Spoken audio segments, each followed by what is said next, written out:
Good day, good people. This is Pastor Lynette with Revelation from the Round Pen, and I am so happy to report on today that it is indeed a great day to be alive. I want to share with you just a little bit about pruning.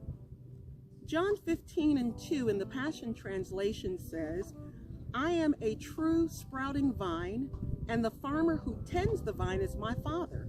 He cares for the branches connected to me by lifting and propping up the fruitless branches and pruning every fruitful branch to yield a greater harvest. The words I have spoken over you have already cleansed you, so you must remain in life union with me, for I remain in life union with you. For as a branch severed from the vine will not bear fruit, so your life will be fruitless unless you live your life intimately joined to mine." So many of us have been a party to God's pruning process.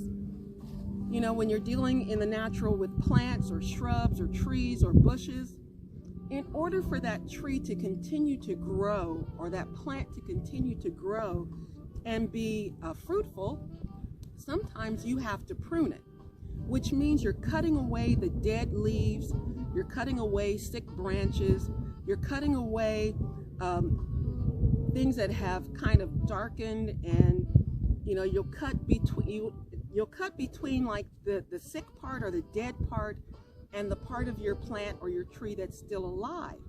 And sometimes in pruning, it looks like you have gotten rid of all of the leaves.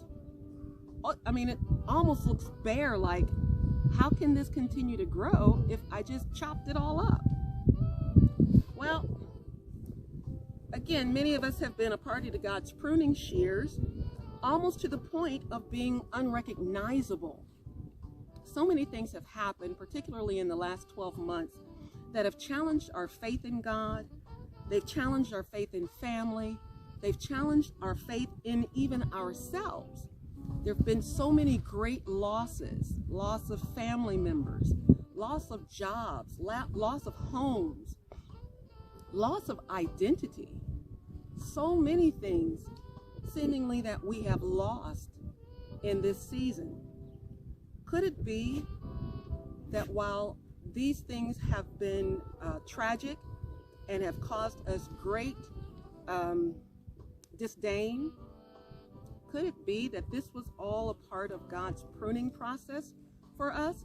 Now, don't get it twisted. I'm not saying that God created all of this and he is punishing us. I don't believe we serve an angry God. The word says faith worketh by love, and that it is his perfect love that casts out all fear. So I dispel the myth vehemently that God is just sitting up in heaven looking down on us with judgment, waiting to strike us for every wrong thing that we do. That is not the God that we serve. There are always consequences for our behavior. And even in the natural, as parents, we have to chastise our children. But we never set our children up to fail, and neither does God. So let's just make sure we're clear on that. But there is the pruning process that is done, as John 15:2 said, so that we can continue to bear fruit, so that we can continue to grow and blossom into the full measure of who God has created and designed us to be. So perhaps it feels like you have lost, or even you have given up on your dream or your vision, because though you've tried and tried, nothing works, and it seems like nothing is happening.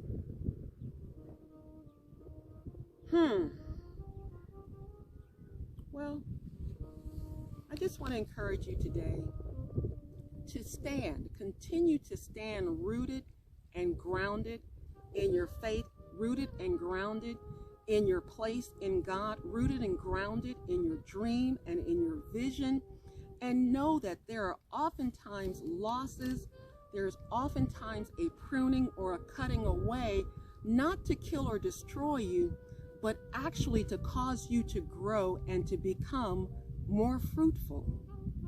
Think about the things that you have lost. Think about the things that are challenging you in this your winning season.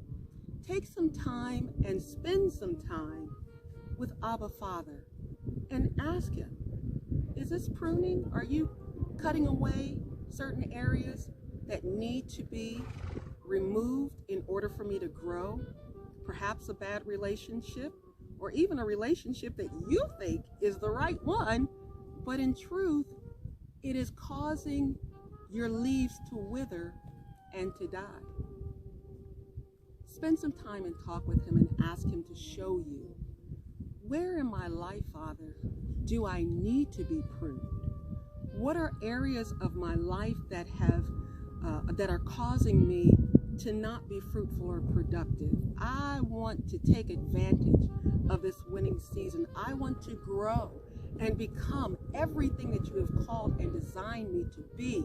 So Father, I yield and I surrender and I submit to your pruning on today. Cut those things away. Cut away the dead things so that I can live. As you said in John 10:10, Jesus said, Satan comes to kill, steal, and destroy, but I come that you might have and enjoy life in abundance to the full until it overflows. That's the life that we're wanting to live. And it may take some pruning. Well, let's just be honest. It's definitely going to take some pruning in order for us to live that fruitful and abundant life. But take it, because God's promises are true. He has not set you up to fail, but he has set you up to be fruitful in this season. Blessings to you. I love you with the love of the Lord, and I pray that you have the most fantabulous day possible. Bye-bye.